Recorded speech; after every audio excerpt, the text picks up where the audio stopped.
Master work package planning with these non-negotiable rules. In this video, I'm going to talk to you about work packaging, not advanced work packaging, but the way I do work packaging and the vision for it. And this is some of the coolest stuff that has ever come across, I'll just say my desk. I don't know what that really means, but come into my brain. Like, it's so just amazing. Design and prepare to a work package. So I'm excited to explain that to you right now and to share the content and see what we can do with it. So stay with us.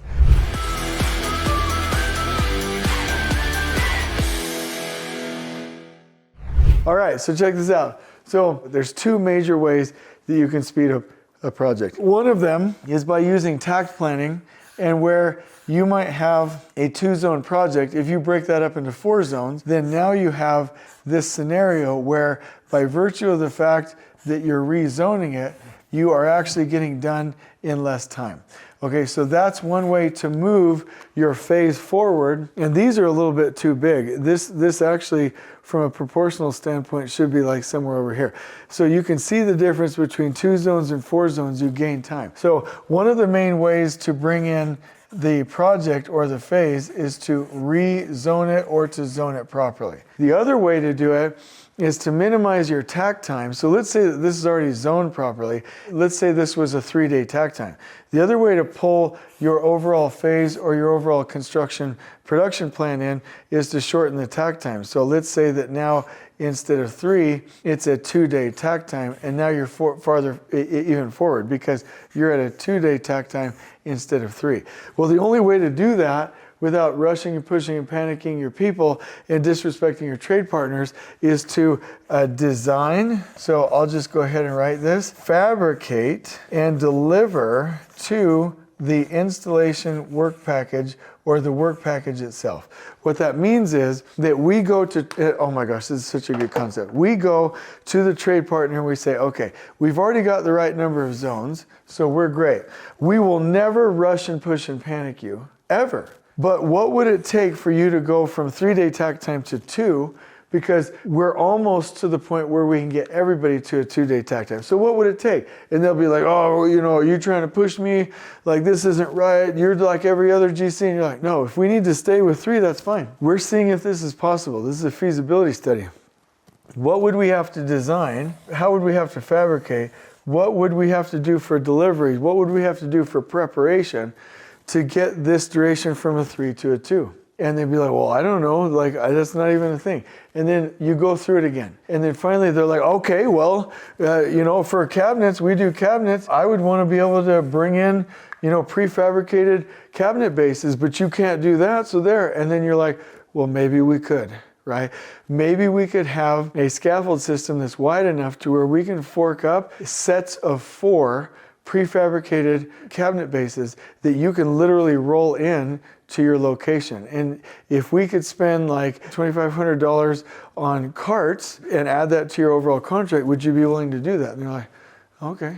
Okay, well, yeah, that would definitely, I would at least get down to a little over 2 days. The other thing I would have to do, I would have to use a different type of screw. The screw that they've got spec'd just takes so long. I'm always breaking the heads. I'm going through drill bits. Okay, so you're telling me that if we prefabricated these cabinet bases and we were able to submit an alternate for the screw type that you're using to assemble these, you think you could get under a 2-day takt time with your in-zone cycle time? And they'd be like, well, yeah, but your designers can't do that, so it's not even what we're talking about. Well, hey, let me see. And then you actually go through the process of preparing the work package that way, and we can bring in projects much, much faster. So designing to it, breaking it out properly, having the right zoning, making sure that we're leveraging prefabrication, modularization, using the right tools and equipment, using the right materials, enabling any substitution, making or doing a little value engineering study to see if we have the right design. How are we going to design to the work package? Rezoning is one major way. The other way to speed up projects is to, and I'm just going to write this down, design to the work package. These are the two main ways, and you can also add in lean construction and integrated project delivery and all that, and I'm super fine with that. But these are two main ways that you can get this done. So what I'm asking for is for us to follow a key process, which I'm going to show you right now. So this is the process that I want to talk to you about. And full transparency, I learned this from Hal Maycomer, Charlie Dunn in part, meaning it's not, I don't want to misrepresent him, Todd Zabel in his book Built to Fail, and from Kate, our CEO. So I just want you to know that, like, I don't want to take credit for this. I'm standing on the shoulders of giants here. So typically we have your design development phase, your CD phase, and then basically your NTP. So this is going to work a little bit different. Here's the standard process. Typically you have concept design and schematic design, okay? And then you select your systems in design development.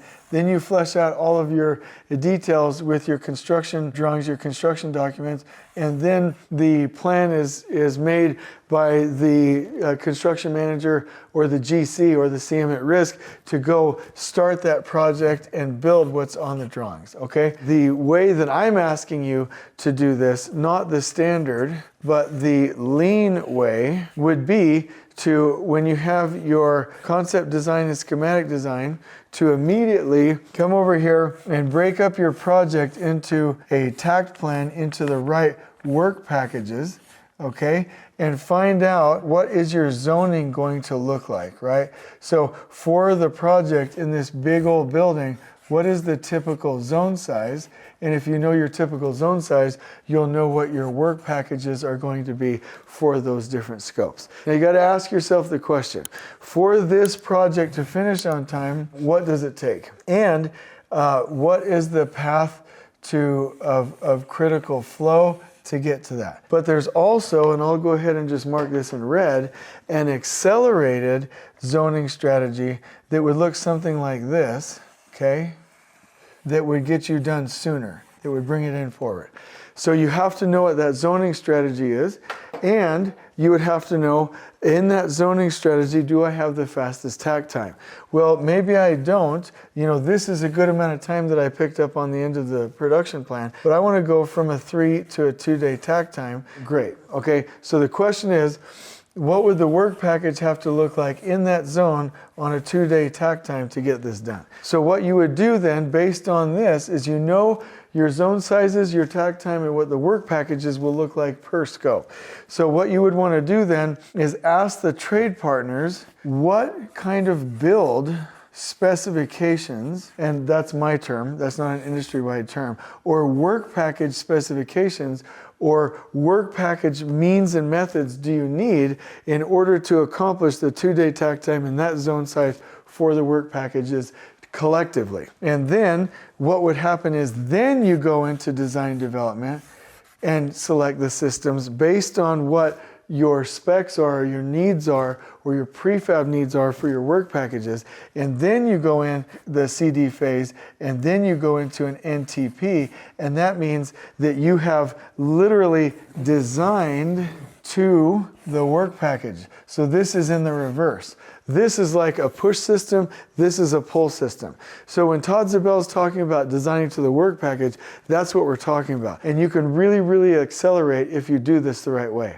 And so I'm just going to explain to you that if you have a really, really cool installation work package, which basically shows the parameters of that work package, it shows the drawings, the specs, the lift drawings, the layout drawings, the installation instructions, and the safety and quality requirements. Like this is a work package, okay, that is detailed out from buyout to contract to pre-mob to the pre-con meeting, and then you use it for install.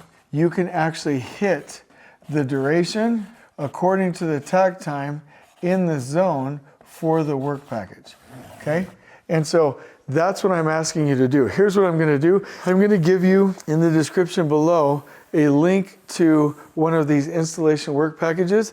I am going to link you to the overall trade partner preparation process, and I'm going to link you to a podcast that describes this. But the bottom line is, we really want to accelerate our schedules, not from pushing, but from designing to the work package, and we do it in this way. So here's the question as I close out. What would it mean if we had the design, the prefab, the installation instructions, and all the preparation needed clearly articulated in a package of information for every crew so they could hit better durations all together collectively, and we could gain from 5 to 20% on our schedule acceleration? What would that mean to us? This would be huge. So let's become masters of this work packaging process. I'm going to hope that you enjoy the content in the description below, and I hope you've loved this video. On we go.